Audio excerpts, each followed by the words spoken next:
Hi, I'm Andrea from Italy. You're listening to Youth Ag Summit Radio from Canberra, Australia.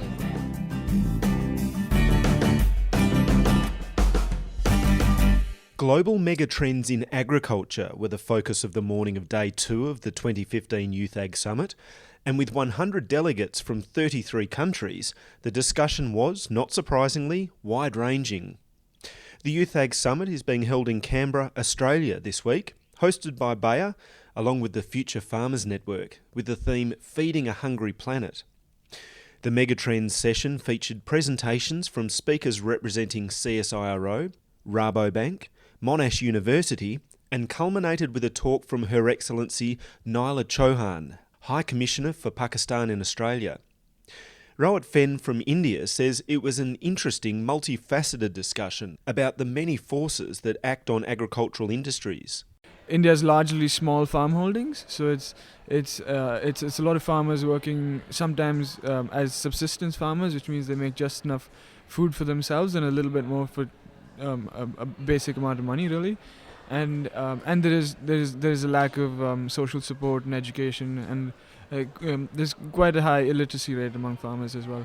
So one of the important megatrends was in the force of educating these farmers and how that's going to play a role in evolving this workforce.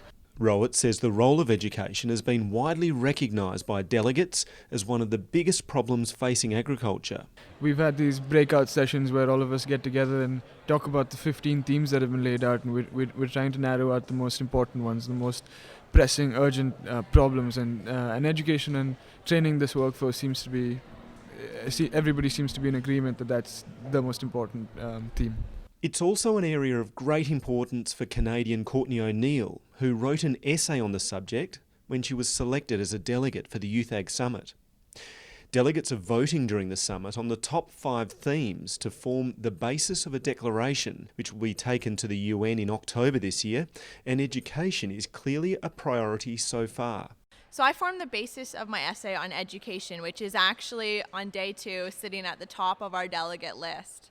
And so I didn't focus just on, say, reducing waste, but on improving producer knowledge, as well as consumer knowledge and linking the gap between the producers and the consumers, as well as creating new R&D towards farmer research for development later on to increase production.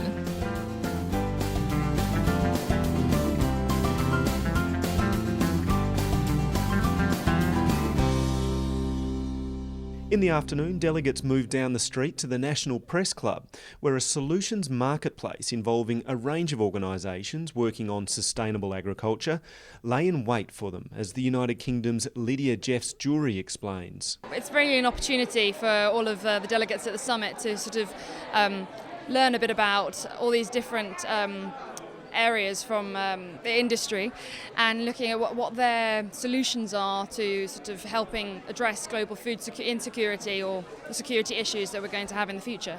Now, were there any that really stood out to you as either an area of personal interest or something where you went, that is probably a good solution, something that I reckon might work? Well, actually, I'm particularly interested in plant science and crop development, so what they're doing at CSIRO really interests me because I think that we're going to have to develop crops further in order to help us feed this hungry planet.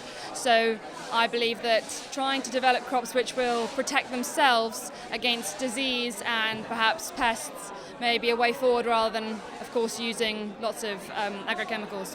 Claudia Coglioni from Brazil is studying environmental management at university, so she was impressed with the work presented by the WWF at the Solutions Marketplace. I like the most the sessions that talked about environmental management, which is related to the major I am taking in Brazil. So I liked very much WWF. They were talking about ecosystem services and how you can increase production without depleting the land and at the same time conserving the natural resources. So I really liked their solutions because they were market oriented as well. And I liked the organic session, because they were basically telling how challenging it is to have organic production, but at the same time, it's really feasible in the market. So I like those two the most out of everything. And you know what I really like about this is just that it's called a solutions marketplace. I think it's wonderful that you would have this as part of your conference. What do you think? It's incredible. Actually, I was very surprised that we would have this as part of the conference, because most of the conferences are made of lectures and then just some breakout sessions. But here we get personally in touch with people that are making the difference. So I will take this back home and show to my friends, my professors, and maybe why not try one of these opportunities at hand. Day 2 will conclude with delegates spreading out across Canberra at smaller networking dinners before taking to the road on Day 3 on field trips to look at wheat breeding, integrated wheat management, precision agriculture and animal welfare. I'm David Cousins, reporting from the Youth Ag Summit in Canberra.